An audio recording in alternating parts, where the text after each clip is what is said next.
સવારમાં મસ્ત ઉઠી ગયા છે 5 વાગે અને નાઈ ધોઈ કાઢ્યા છે. જો અહીંયા દાદા અને આ છે દીપક કાકા.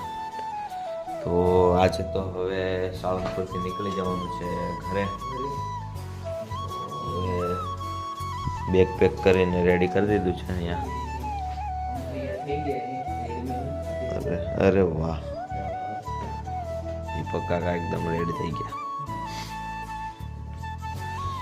અને જઈએ સાળંગપુરમાં બ્રેકફાસ્ટ નાસ્તો શું છે. તો આપણે આવી ગયા છે દાદાના દરબારમાં. અહીંયા નું મંદિર.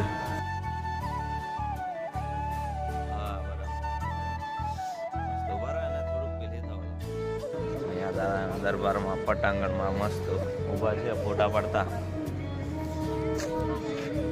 આજે તો હમણાં તો ભક્તોની ભીડ ઓછી છે એટલે બહુ